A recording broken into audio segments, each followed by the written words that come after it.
Tapi bohong.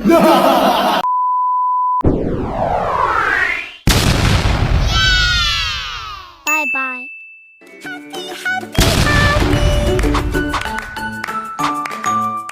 Ditonton sampai selesai ya.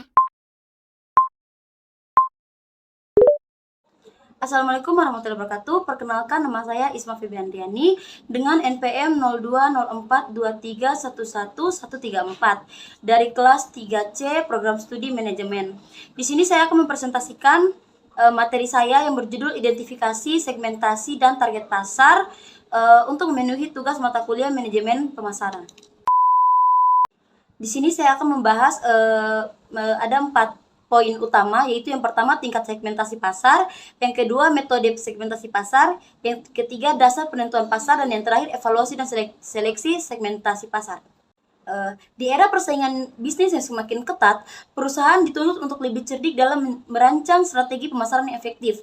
Salah satu kunci keberhasilan adalah dengan memahami secara mendalam siapa sebenarnya konsumen yang ingin kita sasari. Disinilah segmentasi pasar memainkan peran yang sangat krusial. Bayangkan pasar sebagai lautan yang luas dengan beragam jenis ikan. Jika Anda ingin memancing, tentu saja tidak akan menggunakan umpan yang sama untuk semua jenis ikan.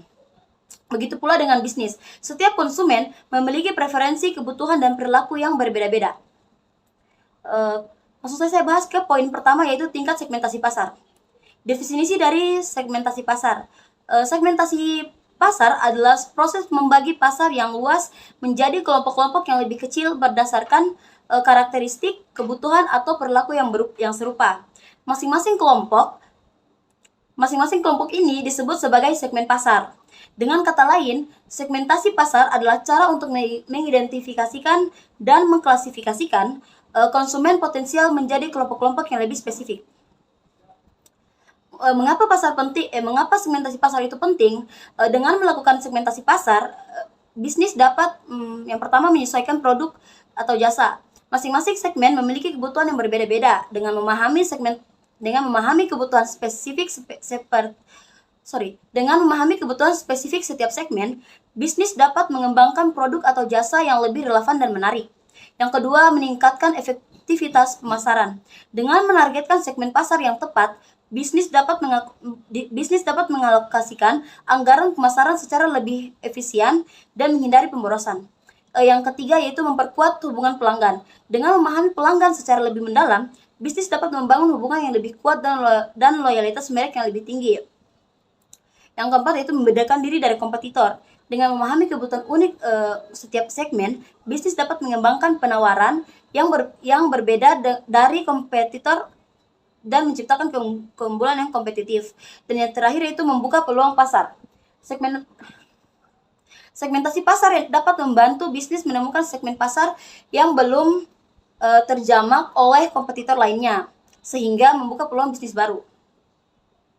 Contoh sederhananya nih, misalnya sebuah perusahaan minuman ingin meluncurkan produk baru. Mereka dapat membagi pasar menjadi beberapa segmen berdasarkan yang pertama usia. Kita bisa membedakan antara anak-anak, remaja, dewasa, dan juga lansia. Yang kedua, membedakan jenis kelamin antara pria dan wanita. Yang ketiga, gaya hidup, entah itu gaya hidup yang lebih aktif, santai, atau lebih ke menjerumus ke kesehatan. Dan yang terakhir itu lokasi. Kita bakal berfokus ke perkotaan atau pedesaan. Dengan melakukan segmentasi ini, perusahaan dapat mengembangkan produk dan strategi pemasaran yang berbeda untuk setiap segmen. Misalnya nih, untuk segmen anak-anak, mereka dapat fokus pada rasa, enak, dan kemasan yang menarik. Lanjut ke jenis-jenis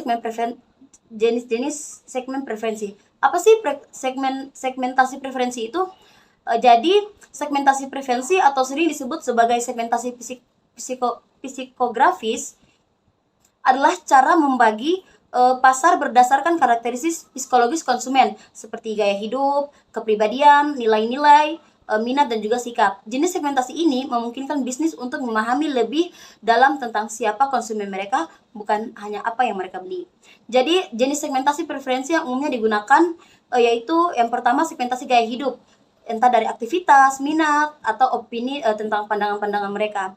Contohnya untuk segmen petualang nih, yang suka melakukan aktivitas outdoor, atau segmen rumah tangga muda yang bakal fokus pada keluarga dan kenyamanan rumah.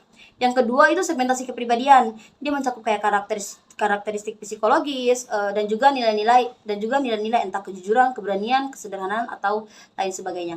Contohnya tuh untuk segmen inovatif yang suka mencoba hal-hal baru, atau segmen tradisional yang lebih menyukai produk-produk yang sudah dikenal. Yang ketiga yaitu segmentasi nilai. Dia menggunakan sistem nilai dan juga keyakinan. Contohnya untuk segmen eco-friendly yang sangat memperhatikan lingkungan, atau segmen status yang lebih mementingkan merek dan juga privasi. Oke, selanjutnya pasar ceruk. Ceruk pasar adalah sebagian kecil dari keseluruhan pasar yang memiliki karakteristik, kebutuhan, atau minat yang sangat spesifik. Ini seperti menemukan emas di antara pasir, di mana persaingan lebih sedikit namun peluang keuntungannya besar jika dilakukan dengan benar. Contohnya contoh ceruk pasar di bagian makanan. Untuk makanan organik untuk bayi, makanan vegan tanpa gluten, dan juga makanan keto untuk atlet. Ke poin utama kedua yaitu metode segmentasi pasar. Nah, segmentasi yang pertama yaitu segmentasi geografis. Apa sih segmentasi geografis? Nah, segmentasi geografis adalah sebuah strategi pemasaran yang membagi pasar menjadi kelompok-kelompok yang lebih kecil berdasarkan lokasi geografis mereka. Lokasi ini berupa negara, provinsi, kota, bahkan hingga kode pos. Dengan memahami karakteristik unik dari setiap wilayah, bisnis dapat menyesuaikan produk, layanan, dan strategi pemasaran mereka agar lebih relevan dalam kebutuhan konsumen lokal. Mengapa segmen geografis itu penting? Karena yang pertama yaitu dapat mengetahui kebutuhan lokal. Kebutuhan konsumen seringkali berbeda-beda tergantung pada lokasi mereka. Misalnya kebutuhan pakaian musim dingin minatnya lebih tinggi di daerah yang beriklim dingin. Atau yang kedua yaitu preferensi budaya. Budaya, tradisi, dan kebiasaan lokal dapat mempengaruhi preferensi konsumen terhadap produk dan merek tertentu. Yang ketiga yaitu kondisi lingkungan. Misalnya faktor lingkungan seperti iklim, topografi, dan juga sumber daya alam dapat mempengaruhi permintaan terhadap produk tertentu. Yang terakhir yaitu regulasi pemerintah. Peraturan pemerintah yang berbeda-beda di setiap wilayah dapat mempengaruhi jenis cara bisnis beroperasi. Selanjutnya, variabel yang digunakan dalam segmen geografis. Yang pertama yaitu negara, perbedaan budaya, ekonomi, dan politik antar negara. Yang kedua itu provinsi atau negara bagian. Yang ketiga kota. Yang keempat iklim, dan yang terakhir itu topografi. Contoh penerapan dari segmen geografis. Contohnya di industri retail. Toko pakaian menyesuaikan koleksi mereka berdasarkan musim dan iklim di wilayah tertentu. Seperti yang tadi saya bilang, untuk musim dingin, untuk bahan yang tebal itu dibuat yang di musim dingin. Terus mungkin bahan-bahan baju-baju musim panas tuh di musim atau iklim yang wilayahnya tuh panas. Selanjutnya, segmen demografis. Segmen demografis adalah salah satu metode paling umum dalam pemasaran. Ini adalah proses membagi pasar menjadi kelompok-kelompok yang lebih kecil berdasarkan karakteristik seperti dasar populasi, seperti populasi, usia, jenis kelamin, pendapatan, pendidikan, ukuran keluarga, pekerjaan, dan juga yang kayak di sebelah tadi yaitu lokasi geografis.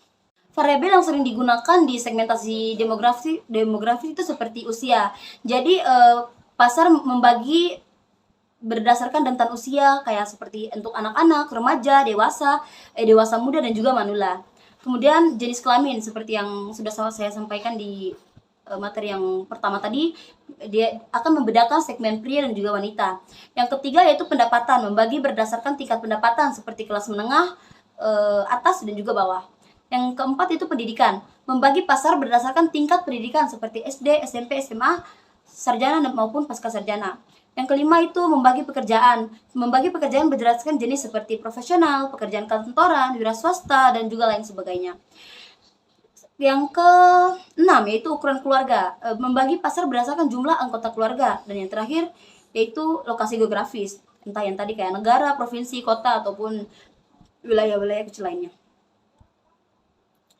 Contoh penerapan dari segmentasi demografis di industri otomotif menargetkan keluarga muda dengan mobil keluarga yang luas, sementara menargetkan profesional muda kayak apa, dewasa muda dengan mobil sport yang lebih stylish. Selanjutnya segmentasi perilaku. Segmentasi perilaku adalah strategi pemasaran yang membagi pasar menjadi kelompok-kelompok yang lebih kecil berdasarkan tindakan, kebiasaan, dan pola perilaku konsumen. Dengan kata lain, segmentasi ini berfokus pada apa yang dilakukan konsumen, bukan hanya siapa mereka. Variabel utama yang dipakai dalam segmentasi perilaku yaitu pertama tingkat kegunaan, yaitu frekuensi pembelian, volume pembelian, dan juga tingkat kesetiaan terhadap merek. Yang kedua, manfaat yang dicari. Alasan konsumen membeli produk atau jasa ini misalnya seperti kualitasnya atau harganya atau kenyamanan produk tersebut. Nah, yang ketiga yaitu status pengguna. Mungkin dia pengguna baru, pengguna reguler, atau pengguna yang berat seperti kayak dia udah kebiasaan pakai gitu. Nah, yang keempat itu kesempatan pembelian. Waktu pembeliannya itu misalnya kayak entah di akhir pekan atau di hari libur, akhir pekan atau di hari-hari kerja. Dan juga bisa lokasi pembeliannya entah online, e-commerce, atau offline seperti di pasar-pasar atau di toko-toko butik tertentu. Yang kelima itu tingkat loyalitas. Seberapa setianya sih konsumen pada merek tertentu. Dan yang terakhir yaitu respon terhadap pemasaran. Reaksi konsumen terhadap promosi, misalnya diskon dan juga program loyalitas lainnya. Kita ke poin utama ketiga yaitu dasar penentuan target pasar. Nah, kriteria segmentasi efektif. Kriteria segmentasi pasar yang efektif yaitu yang pertama measurable atau terukur. Jadi dia tuh dapat dihitung dan datanya itu tersedia. Nah, yang kedua itu accessible, yaitu atau dapat dicapai. Nah, jadi di kriteria tersebut tuh dia dapat dijangkau dan komunikasinya tuh efektif. Nah, yang ketiga itu substansial atau bernilai. Jadi nilai itu cukup besar dan juga menguntungkan. Nah, yang keempat itu differentiable atau dapat dibedakan. Jadi karakteristiknya tuh unik dan responnya tuh berbeda. Nah, yang terakhir itu actionable atau dapat ditindaklanjuti. Jadi strateginya itu dia jelas dan juga alokasi sumber dayanya juga jelas.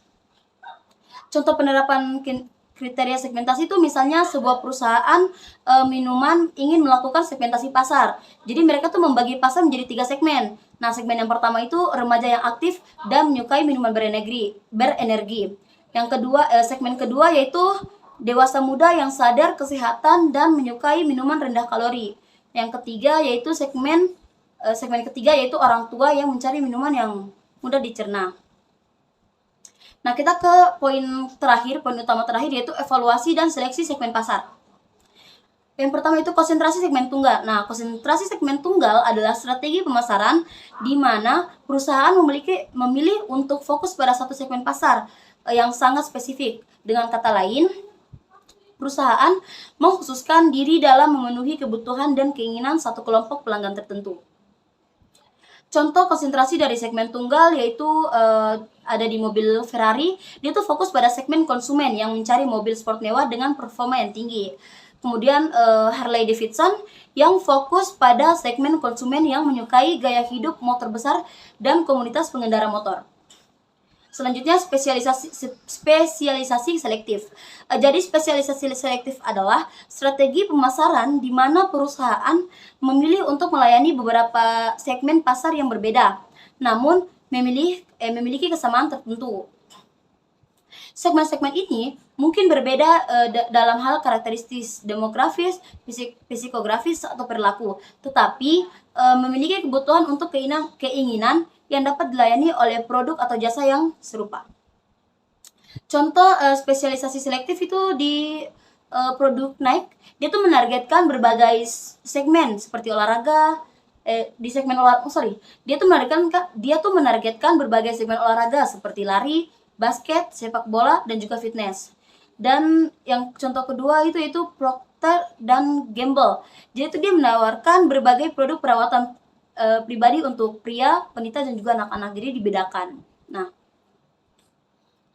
Selanjutnya, spesialis produk dan pasar. Nah, spesialis produk dan pasar adalah strategi bisnis di mana perusahaan memilih untuk fokus pada satu atau beberapa produk tertentu dan menargetkan segmen pasar yang spesifik pula.